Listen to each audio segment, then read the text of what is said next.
affliction!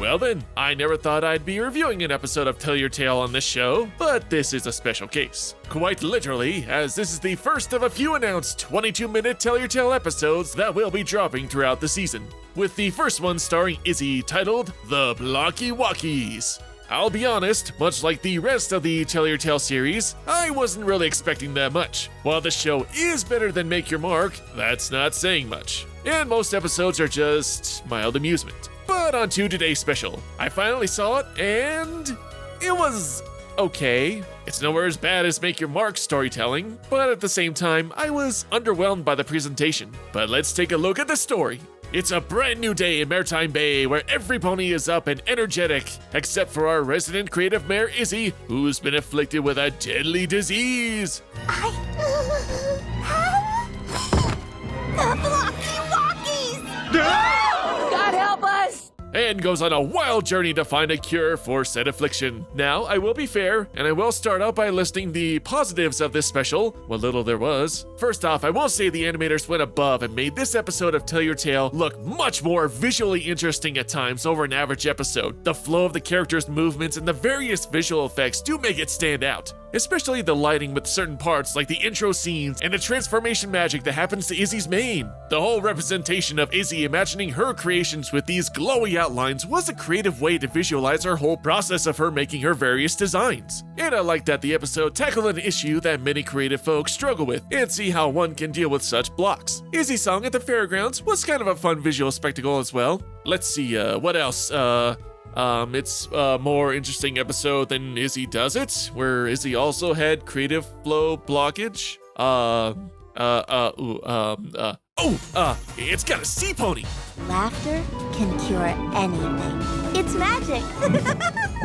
Everybody loves sea ponies. Call upon the sea ponies when you're in distress. Yeah. I like the design of the theme park when it's completely rebuilt.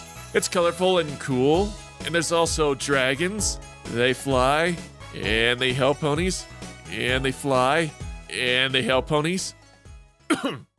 Look guys, I'm sorry, I'm trying my best to dig out the positive nuggets in this episode, but I'm just coming up short. And I'm not that guy that just goes out just to be negative towards anything G5 related. I don't go into any episode or any show or movie going, I'm gonna hate this thing I'm about to see. No, do you know how badly I want to come on the screen and say, wow, did you see the episode of Tell Your Tale? That was amazing! I won't say I was as bored as an episode of Make Your Mark, and there was genuine curiosity to see where the story would go, but in the end it just felt like another uneventful episode of Tell Your Tale stretched out to 22 minutes. Okay, maybe you'll understand my frustrations if I actually delve much deeper into the actual story. So first off, the opening song starts out pretty good. It's upbeat, it's catchy, a nice introduction to the special. Hey, hey, hey, what a perfect day.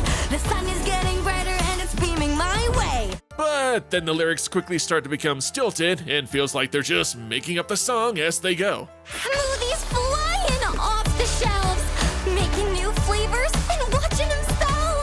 Hitch, Sparky, smoothies ready. That's it, Wendy. Nice and steady.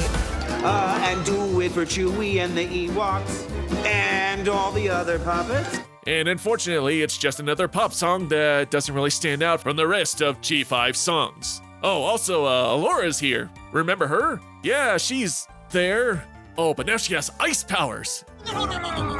Use my magic. On what? The boulder? Listen up, you may be big, but you ain't bad. The boulder's gonna win this in a landslide.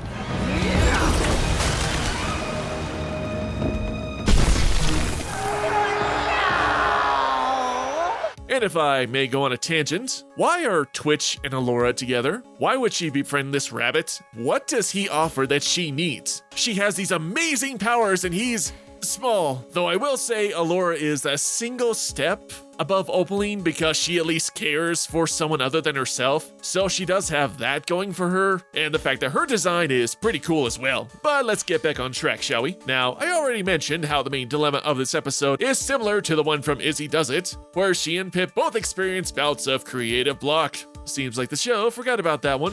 What does it feel like, Iz? I bet I've like totally had these wacky blocky thingies. You have creative block.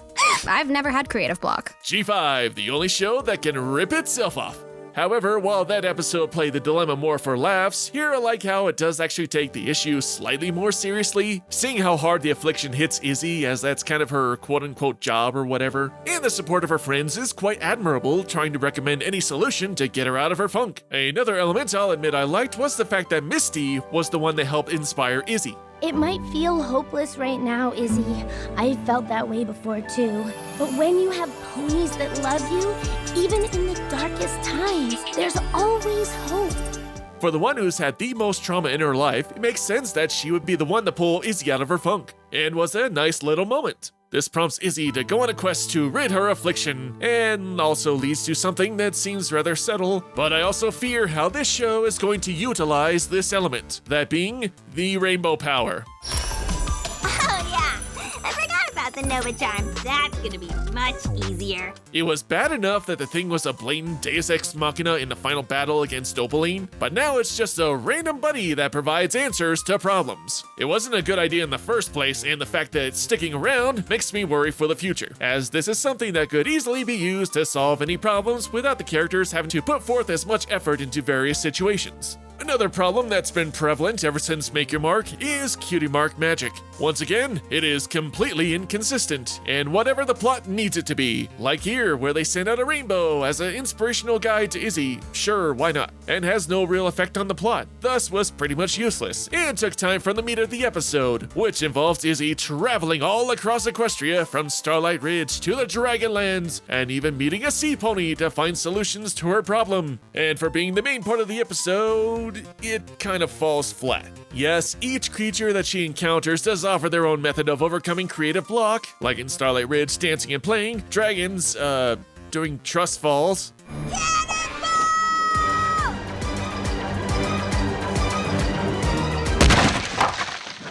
And she's dead. The end. That's right, if you've got creator's block and need an adrenaline rush, just jump from a great height. You'll survive, someone will catch you. And finally, laughter with the Sea Pony Destiny. I like that the whole quest tries to be as visually creative as possible, especially when compared to Izzy Does It, but it just feels random and not really impactful due to how fast we go through each interaction and how little each character does. We come across eccentric characters, yet we know little to nothing about them and feel like an artificial path to the answers. Also, we have more random magic occurrences with cutie mark magic manifesting these accessories. Okay, sure. And when Izzy finally gets home, Alora has the best opportunity to steal back the Nova Charm.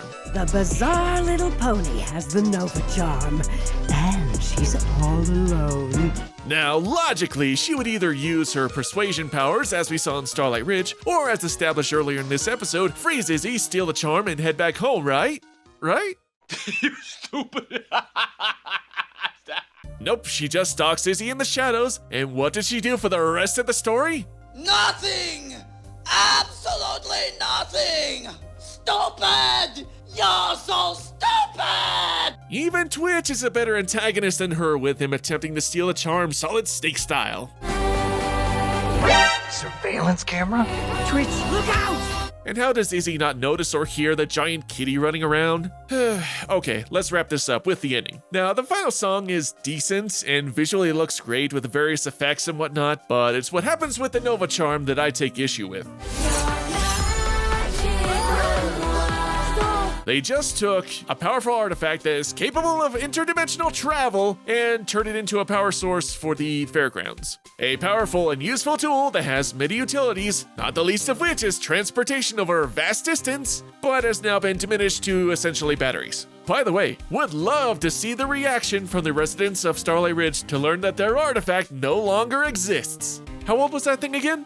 It's a special charm that our town has possessed for thousands of moons. Town law says that whoever holds the power of the charm rules Starlight Ridge. Who run Barter Town?